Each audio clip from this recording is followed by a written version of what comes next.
Stage پر بیٹھے ہوئے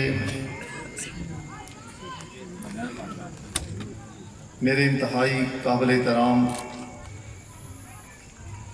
مہمان بھائی، پاکستان پیپلز پارٹی پنجاب کے صدر چودھری قمر زمان قاہرہ صاحب، میرے بھائی چودھری جعفر اقبال صاحب SMLA، میاں طارق محمود صاحب، نوابزادہ طاہر الملک صاحب، میجر معین صاحب، چودھری ذوالفقار متا صاحب، راجہ محمد اسلم صاحب، جاوید بٹ صاحب،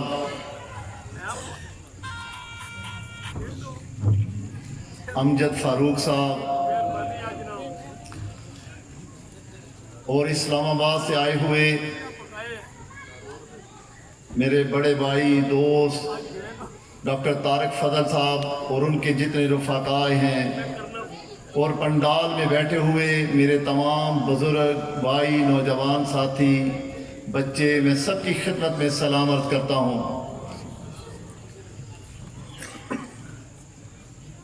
میں سب سے پہلے اللہ تعالیٰ کا شکر ادا کرتا ہوں کہ اللہ تعالیٰ نے مجھے یہ استقامت عطا فرمائی۔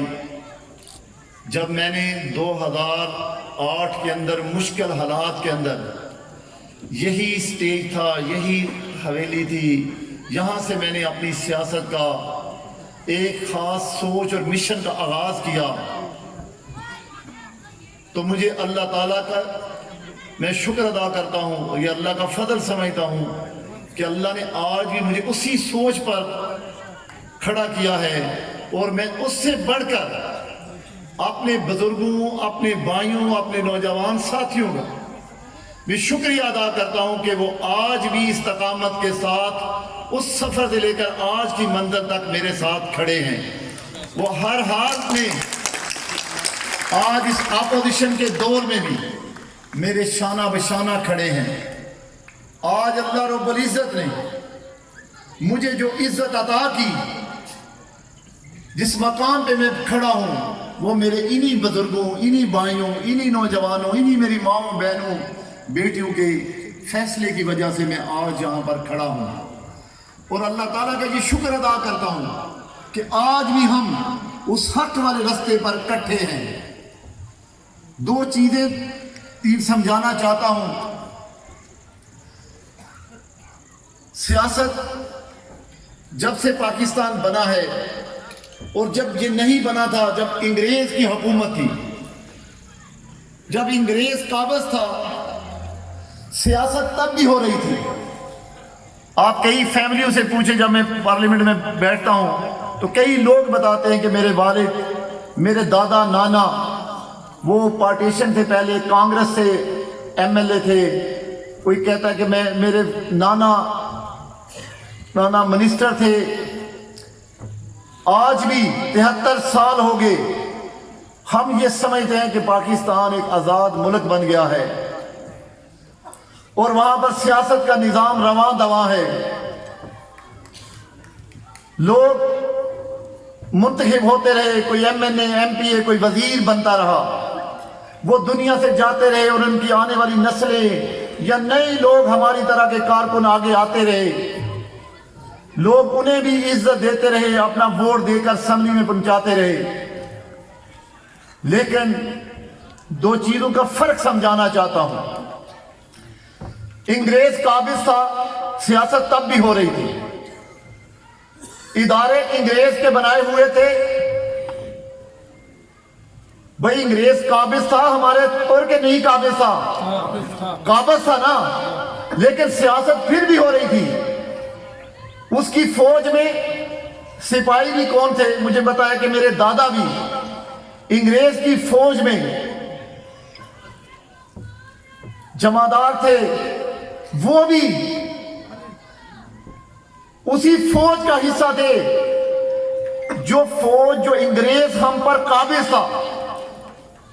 کہنے کا مقصد، سمجھانے کا یہ مقصد کہ انگریز قابض تھا، سیاست بھی ہو رہی تھی، فوج بھی تھی، پولیس بھی تھی، عدلیہ بھی تھی، ہمارے ہی لوگ، فرق یہ تھا کہ وہ اس کی حاکمیت کو تسلیم کر چکے تھے، سرہم ہو چکے تھے، وہ سر جھکا چکے تھے، جس کی سزا ہم بھگتے رہے، اور پھر ایک تقسیم ہوئی جس میں ہم یہ اللہ کا شکر ادا کرتے ہیں بھئی کہ ہمیں آزاد ملک مل گیا، مسلمانوں کو ایک آزاد ریاست کا تصور دے دیا گیا، پاکستان ایک آزاد سلطنت بن گیا۔ غور و فکر کرے، پاکستان جب وجود میں آیا تو یہ کہاں سے شروع ہوتا تھا؟ لاہور سے لے کر ڈھاکہ تک، چٹاگانگ تک۔ 1970 کے بعد کتنا پاکستان رہ گیا؟ کراچی سے لے کر لاہور تک۔ باقی کا کدھر گیا؟ ایک نیا ملک بن گیا، ایک نیا ملک کو وجود مل گیا، کیا اسے کہتے ہیں؟ بنگلہ دیش۔ کسی بزرگ نے، کسی نوجوان نے یہ پوچھا، آج تک کسی حکمران نے، کسی کالم نگار نے، کسی ٹی وی کے اندر بیٹھے ہوئے اینکر نے یہ کہا کہ کیوں نہیں اس پہ کمیشن بنا؟ جب پاکستان 2 لخت ہوا تو کسی کی تو غلطی تھی، 90,000 کے قریب ہماری افواج گرفتار ہوئی، کسی کی غلطی تھی؟ کیا اس پہ کوئی فیصلہ ہوا؟ کسی کو سزا جزا ہوئی؟ نہیں۔ پھر اس بات پہ آتا ہوں، ایک بات یہاں سمجھانا چاہتا ہوں۔ میں جب مغرب کی نماز سے پہلے اسٹیج پر آیا تو میں غور کر رہا ہوں کہ میلے کا سما ہے۔ اللہ کا شکر ہے کہ اپوزیشن کے دور میں بھی میرے بزرگ، میرے بھائی، میرے نوجوان میرے ساتھ کھڑے ہیں۔ یہاں پر انہوں نے آ کر یہ ثابت کیا کہ اللہ کے فضل و کرم سے یہ عبد المالک کا ڈیرہ کل بھی آباد تھا، آج بھی آباد ہے۔ فرق کیا ہے؟ ہم ایک تحریک میں شروع ہو گئے۔ میں دیکھ رہا ہوں کہ میلے کا سما ہے، لوگ آ رہے ہیں، جا رہے ہیں۔ بھائی لوگ آ رہے ہیں، لوگ جا رہے ہیں، فرق کیا ہے؟ سمجھانے کی بات، فرق کیا ہے؟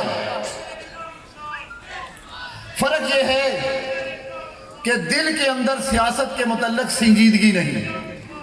وہ جو آ رہے تھے اور جا رہے تھے، ان لوگوں میں فرق کیا تھا؟ وہ میرے ووٹر ہیں، میرے سپورٹر ہیں۔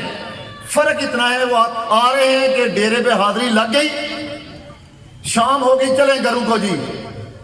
ڈیرے والوں نے شکل دیکھ لی کہ فلاں حاجی صاحب، فلاں ملک صاحب، فلاں راجہ صاحب، فلاں بزرگ صاحب آگے اور چلے گئے۔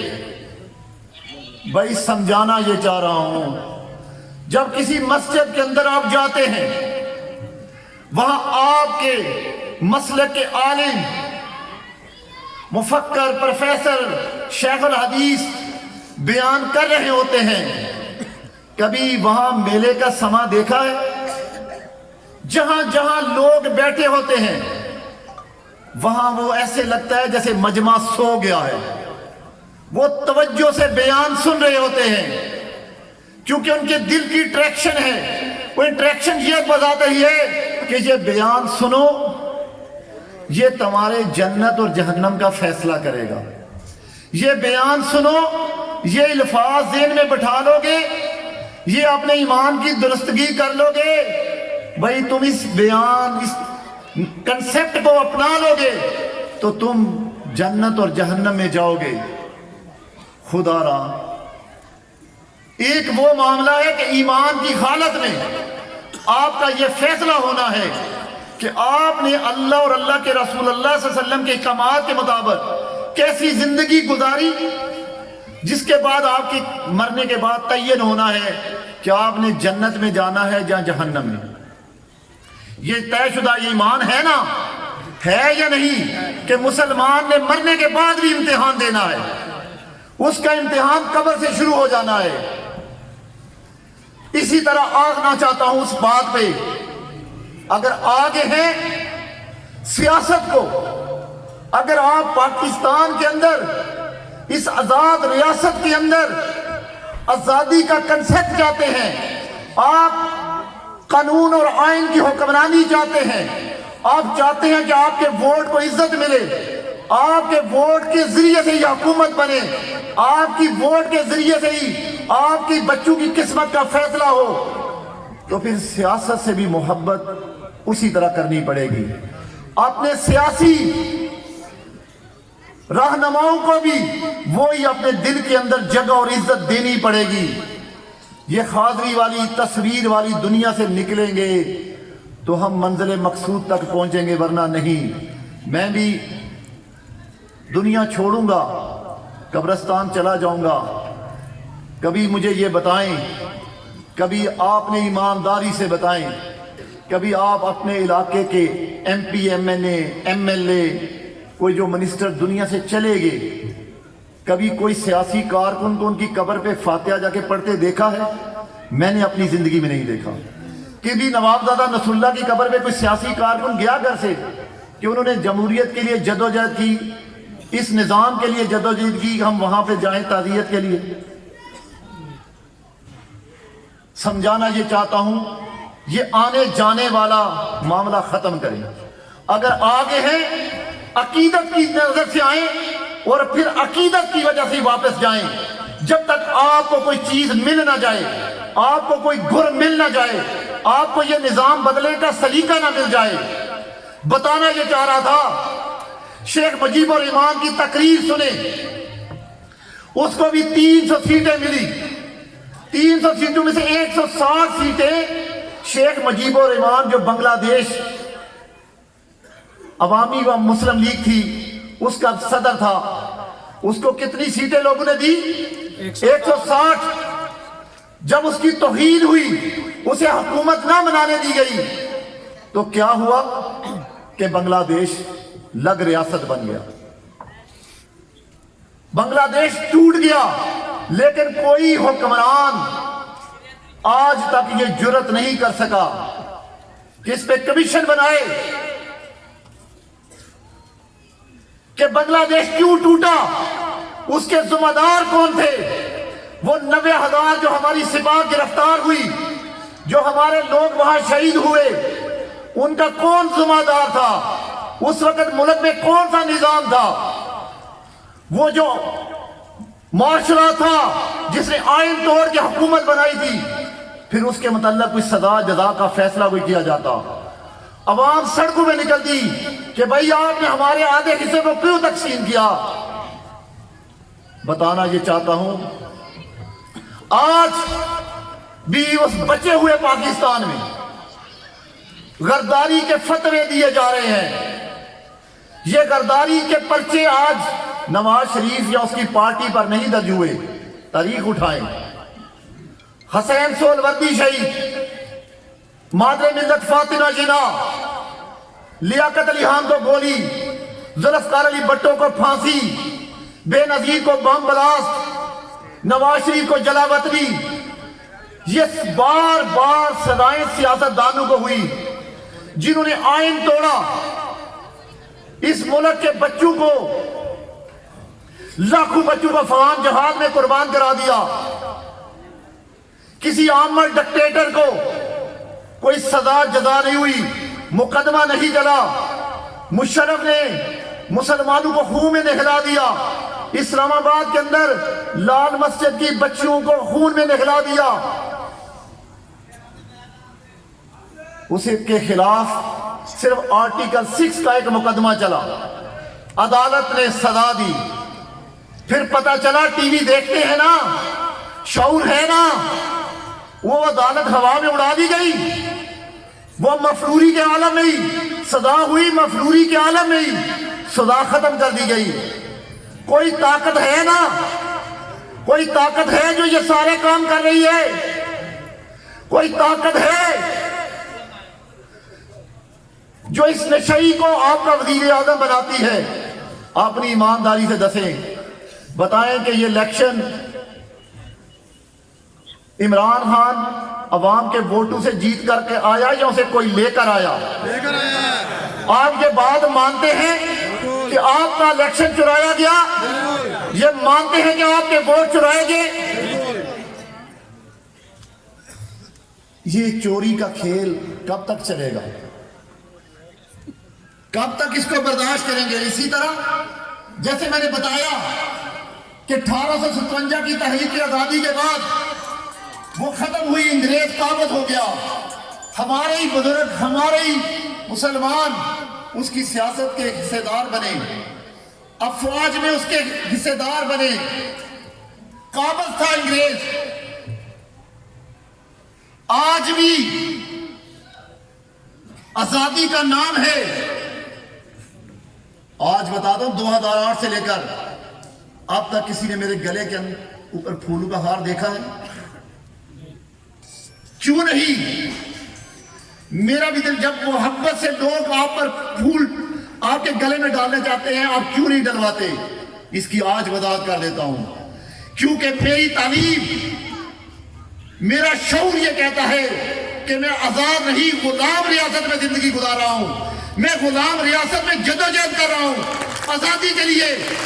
میں اس وقت ہاروں کا پھول پہناؤں گا، اپنے گلے میں ڈالواؤں گا جس دن میں یہ سمجھوں گا کہ ووٹ پہ عزت مل گئی ہے، آپ کی پرچی آزاد ہو گئی ہے، آپ کی غلامی کی زنجیریں ٹوٹ گئی ہے، جس دن میں یقین کروں گا کہ اس کے اندر سول حکمرانی قائم ہو گئی، تمام ادارے اپنی حدود میں پابند ہو گئے، وہ ادارے اپنا کام کرنے لگ پڑے، عدلیہ آزاد، نیب آزاد، ایف آئی اے آزاد، پولیس آزاد، افواج اپنا کام کرے گی، باقی ادارے اپنا کام کریں گے۔ اس دن میں یہ سمجھوں گا کہ اب میں لوگوں کی محبت کا حقدار ہو گیا ہوں۔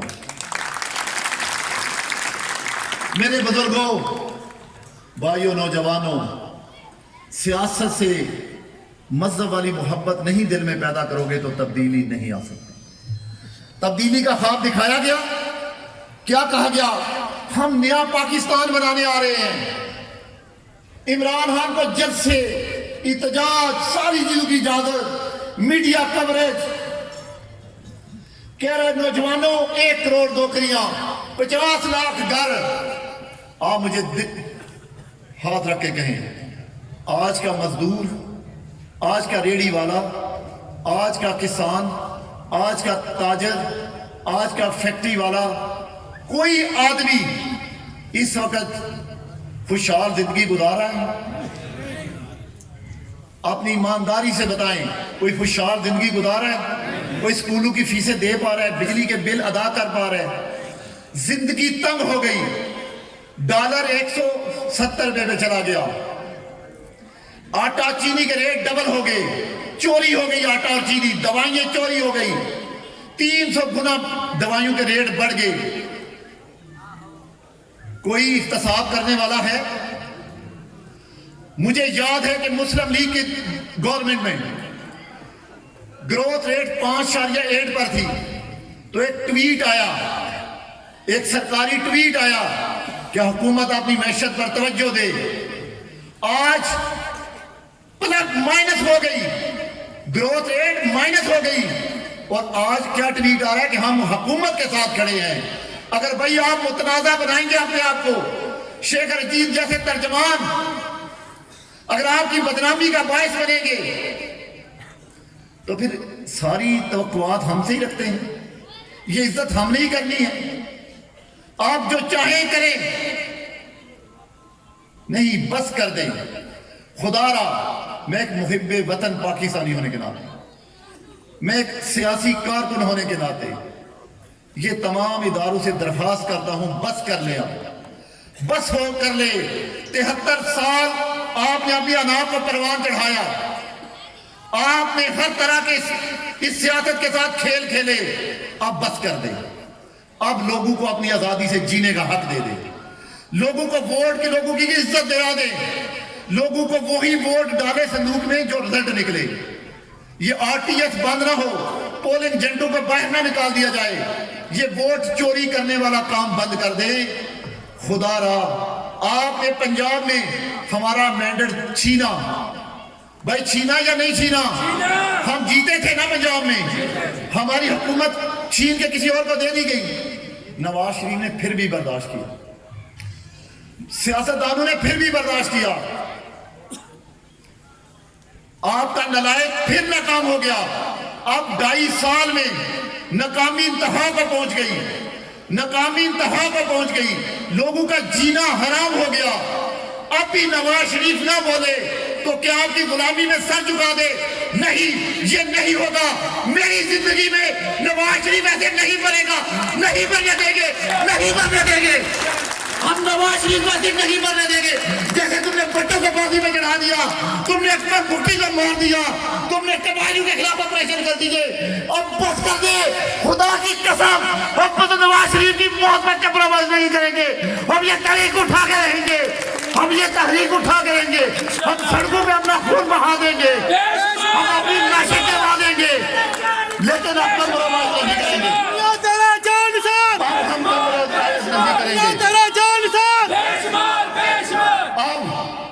نواز شریف کو ایسے نہیں جانے دیں گے.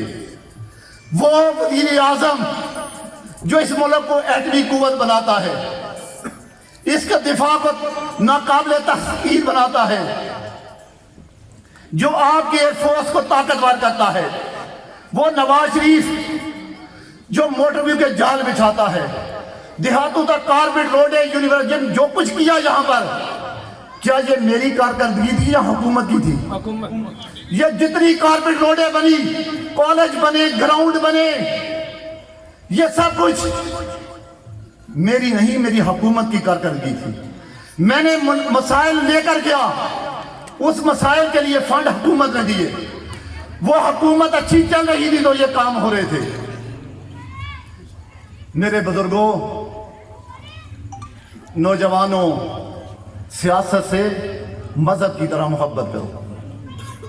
اگر نہیں کرو گے, پنجاب کے رہنے والوں, میں وفاق کا حامی ہوں, پنجاب کا نہیں, لیکن پنجابیوں, اگر تم نہ اب بھی اٹھے, اگر اب بھی تم میں سیاسی شعور بیداری نہ آئی, خدا کی قسم ہم اپنے بچوں کو اس سے بھی بدتر پاکستان دے کر جائیں گے, اس سے بدتر پاکستان دے کر جائیں گے.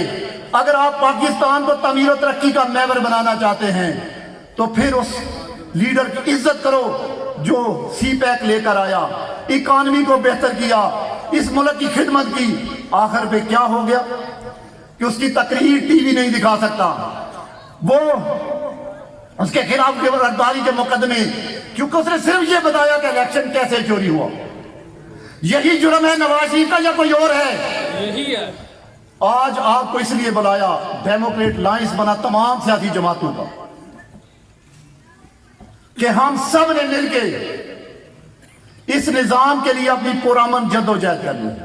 ہم سیاسی کارکن ہیں, ہماری زبان بندی بند ہو سکتی ہے, آئین ہمیں اجازت دیتا ہے کہ ہم جلسے کریں, اپنا موقف بیان کریں, حکومت پہ, نالائقوں پہ, نااہلوں پہ تنقید کریں. یہ ہمارا آئین ہمیں اجازت دیتا ہے یا نہیں دیتا؟ اگر اس پہ بھی زبان بندی ہو جائے تو اپنا رونا کہاں جا کے رو گے؟ کہاں جائیں گے ہم؟ کس کا دروازہ کھٹکائیں گے ہم؟ میرے بزرگوں, بھائیوں, نوجوانوں, آج جس طرح یہاں پر آئے ہو, مجھ سے وعدہ کرو کہ 16 کو اسی طرح گجرانوالہ چلو گے. دل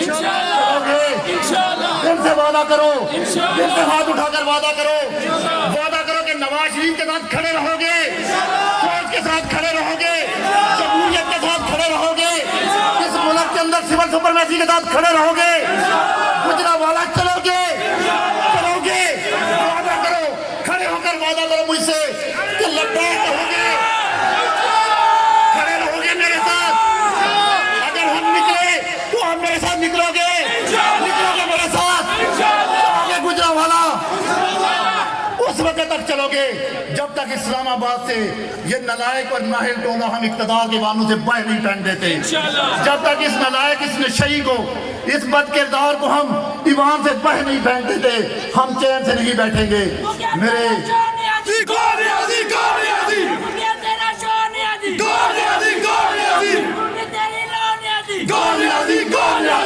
بولو سارے کون نیازی کون نیازی کون نیازی کون نیازی کون نیازی کون نیازی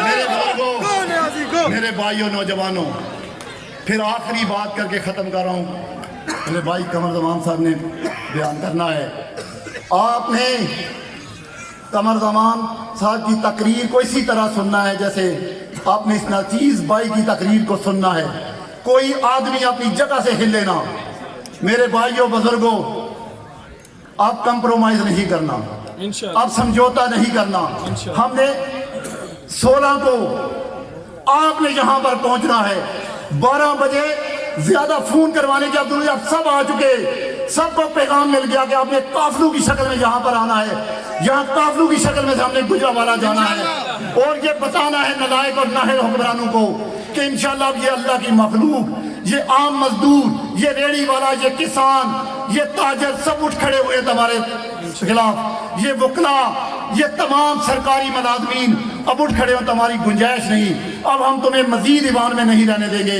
انشاءاللہ اس کو نکالو گے نکالو گے اسے جزاک اللہ خیر بے شمار بے شمار بے شمار بے شمار بے شمار بے شمار